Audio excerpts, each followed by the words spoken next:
Dongeng Burung Kolibri telah bicara.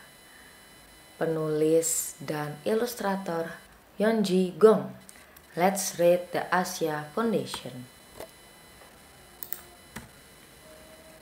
Ada kebakaran hutan. Terkesiap lalu terengah-engah kami berlari kencang keluar dari hutan. Kami melihat ke belakang, lalu kami pun membeku. Tanpa suara, kami menyaksikan rumah kami terbakar. Aku burung kolibri kecil. Aku tak bisa hanya berdiri diam sambil melihat hutan terbakar. Aku terbang menuju sumur yang ada di dekat desa. Aku terbang tinggi lalu rendah. Tinggi dan rendah. Aku mondar-mandir mengepakkan sayap sebisa mungkin. Aku menyemburkan air yang memenuhi mulutku ke api yang membara. Burung kolibri berusaha untuk memadamkan api yang membakar hutan. Teman-temanku ketakutan dan berkata, "Kau pikir kau bisa memadamkan api hanya dengan beberapa tetes air? Tidak masuk akal. Kau sangat kecil, sedangkan apinya sangat besar."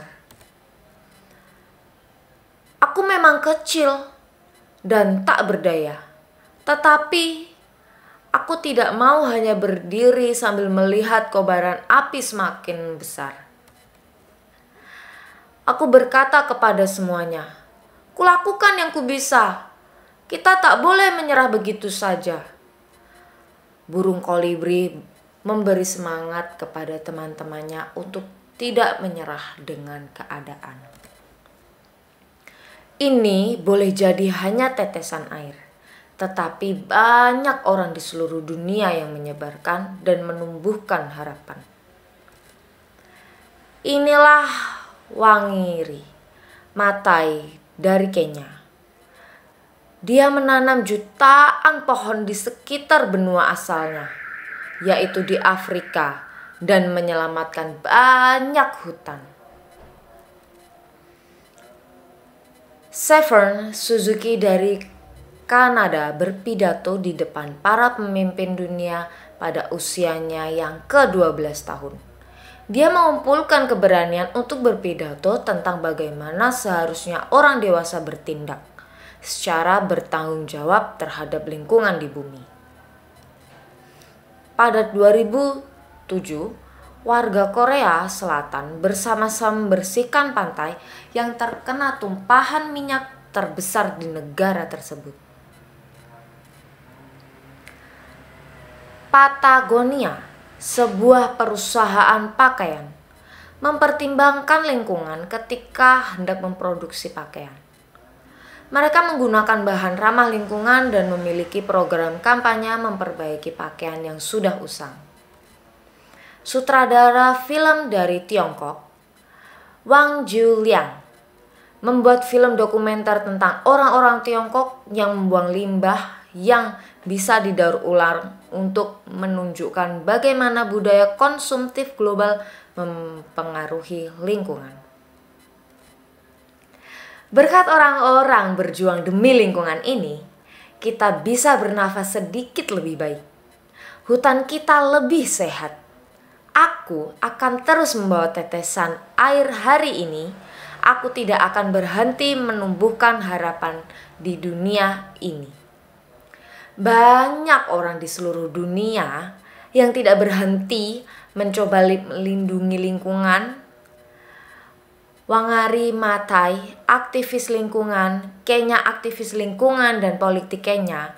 Wangari Maathai menjadi perempuan Afrika pertama yang memenangkan hadiah Nobel Perdamaian tahun 2004 sebagai pengakuan atas kontribusinya terhadap pembangunan berkelanjutan, demokrasi, dan perdamaian.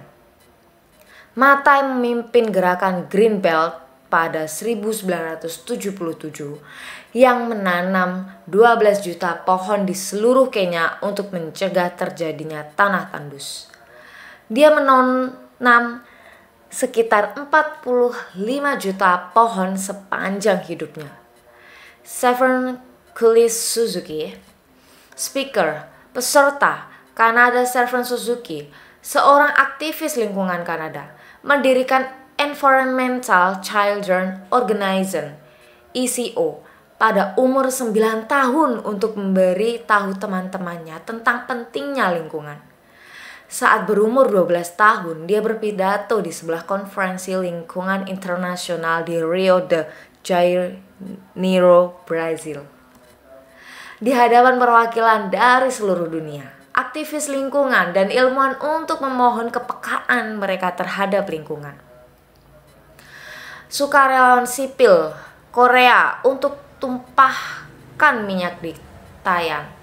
Partisipan individu Korea Selatan pada 7 Desember 2007 dengan total 12.547 kiloliter minyak mentah tumpah di laut dekat Taean, Korea Selatan ketika Hebei Spirit yang terdaftar di Hong Kong bertabrakan dengan Samsung nomor 1 milik Samsung C&T pada 11 Desember 2007. Kementerian Administrasi dan Dalam Negeri menyatakan Taean sebagai daerah bencana khusus. Pada saat itu, sekitar 2 juta sukarelawan sipil mengunjungi Taean dan mereka rela membersihkan pantai dari minyak yang tumpah. Bisnis Patagonia, Amerika Serikat. Patagonia adalah perusahaan yang membuat perlengkapan olahraga, seperti alat panjat dan selancar. Selama lebih dari 30 tahun, kegiatan bisnis Patagonia mulai dari pencahayaan toko hingga pewarnaan baju, mempertahankan prinsipnya hanya menggunakan bahan daur ulang dan kapas organik.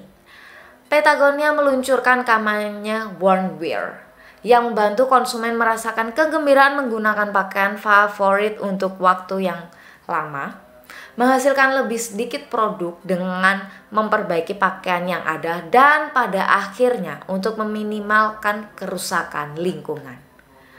Film plastik China, sutradara film Wang Ju Tiang, Tiongkok. Plastik Cina yang menangkan penghargaan kompetisi internasional Festival Film Lingkungan Seoul 2017 telah mengubah kebijakan daur ulang Tiongkok. Melalui film itu, diketahui bahwa kebijakan pemerintah Tiongkok untuk mengimpor dan mendaur ulang limbah di seluruh dunia adalah alasan utama adanya debu halus dan polusi udara. Serta warga Tiongkok berkampanye untuk menentang impor sampah dan mengesahkan undang-undang untuk melarang impor sampah. Film plastik China menunjukkan bahwa seluruh planet adalah komunitas dengan masa depan bersama bagi umat manusia di tengah kekacauan sampah. Jadi, dalam buku ini kita diajak untuk sadar akan peduli lingkungan. Kita peduli terhadap kelestarian lingkungan, keberlangsungan lingkungan dengan bijak menggunakan benda-benda yang kita miliki.